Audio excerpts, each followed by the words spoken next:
Hi there, welcome to the archives.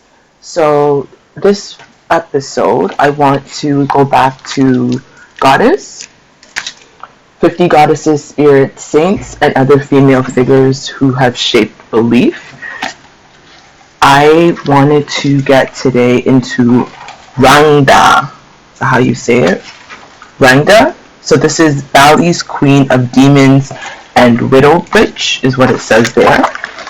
Again, this is why I'm sharing it, because you see the image? So again, we're talking about demons. They tend to, or witches, this is again. So we're going to Bali. So Bali is in Indonesia.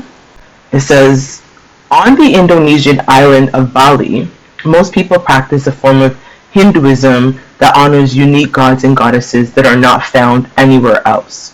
And there's a set of demons that are truly terrifying, and they're known as Leyak.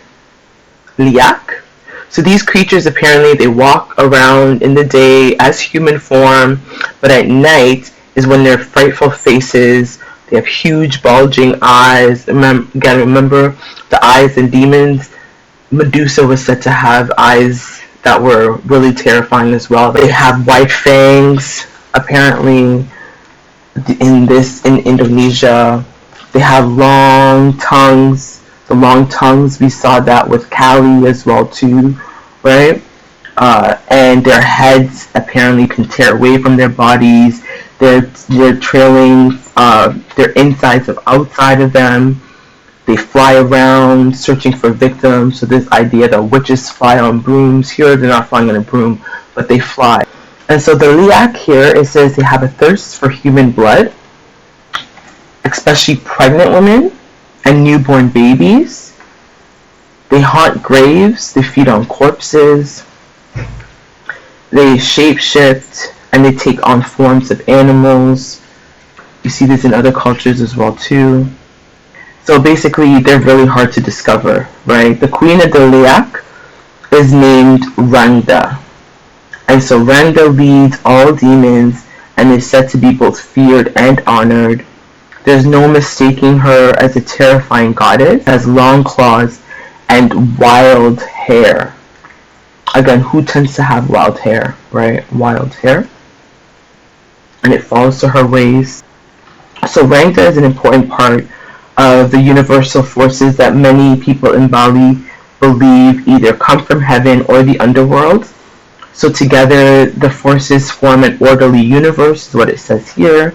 One force without the other causes chaos. So they need to be together to keep balance through rituals, right? Duality, light and dark, good and bad. In Western religions, it tends to be a binary. Good or bad, white or black, right? There's no room for duality, which is why we find binaries, which is why there's a lot of competition, which is why there's hierarchies. But when you have a duality, you can hold space for both, which is usually more honest. And so the protective mythical creature Barong balances the destructive forces of Rangda. So she can be both protective and destructive. So Rangda does not only cause problems, she removes them too. So she's a magical witch, and she has roots in real women from the past. In one story, over 1,000 years ago, there was a princess named Mahendradatta.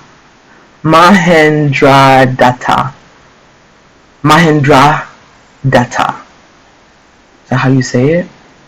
Mahendradatta. Her husband was a king, and he found that she was practicing black magic, and so he sent her away into the jungle, which is where she became bitter and angry. When her husband died, she was left obviously as a widow, which is where the name Rangda comes from. It means widow in ancient Balinese. So she had a son, Hirlanga, and her son became the king, but he left his mother alone in the jungle. So she wanted revenge against her son and the people that had exiled her. Okay, so again, usually villains, so far I haven't seen her do anything bad other than her husband cuts her aside, She's bitter. She's angry for being out rejected. I'm watching Wicked right now, actually. Right? That's Elphaba's story. She actually didn't do nothing but just be different. And then now they cast her. When people treat her bad, she is seeking some sort of revenge. It's not even actual revenge. It's just, here it says revenge. But now she's a villain. So she wanted revenge on her son and the people who exiled her. So she summoned all the demons of the wild, the Leyaks, the spirits that causes disease, and she sent a plague down on the kingdom. Half of the people in the country died. Eventually, her son called on the protective Barong. Remember, Barong is her opposite. And so Barong, who's also known as the Great Lord, and there's an epic battle. So Rangda versus Barong. Ever since, this historical woman, Mahendradatta, has been connected to Rangda because she was a widow witch and controlled an army of demons. That's what this book says here. And so there are different versions of the story. Some involves a dangerous widow. This one, she's known as Calon Arang. Calon Arang. She's a black magician. Black. Remember, again, this idea that blackness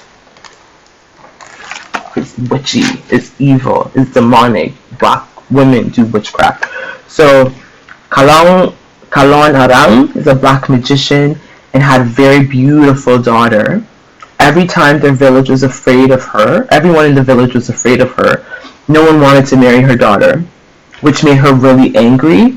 To punish the villagers, she took one of their children, a young girl, to the cemetery, killed her as a sacrifice, and released a curse. So first, a flood destroyed the village, then those who survived became sick and died. Calon Arang wreaked havoc with a magic scroll that gave her incredible power. And so armies were sent in to defeat her. She was so powerful. Eventually, the king, who realized that Calon Arang would only be happy if someone worthy married her daughter, so he arranged a wedding with his handsome, brave advisor. So exhausted after 7 days and nights of wedding celebration, Calon Arang fell into a deep sleep. Her new son-in-law snuck in her bedroom and stole the magic scroll. When she was weakened from the battle, she eventually died. So that's another version of the story. So in Bali, some temples have masks and costumes of Rangda that are they wear them during special religious festivals and as part of ritual to keep opposite forces balanced, like night and day, life and death, happiness and sadness. It says people put on performances of the epic battle between Rangda and Barong. It's performed differently in different parts of Bali, but the outcome is always a tie. So neither good nor wins or loses, and each one can only exist alongside the other. So I really like that idea that there is duality, which is more realistic, right? Often, like I said, we try to do the binary thing, and then when somebody we think is good does something bad, we're like, no, they couldn't possibly be bad, they're good. So this is Rangda. It's from Goddess. 50 goddesses, spirits, saints, and other female figures who have shaped belief. Is written by Dr. Janina, Ramirez, and Sarah Walsh. And this is Rangda, which is Bali's queen of demons and witches. So this Women's History Month, pay attention to how people describe women, right? Who is always seen as difficult?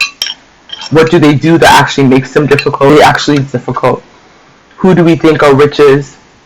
What has made them a witch? And how do we perceive them? Right? Do the bad guys always look like this? And if so, what happens when you look like this and the whole world sees you as a bad guy?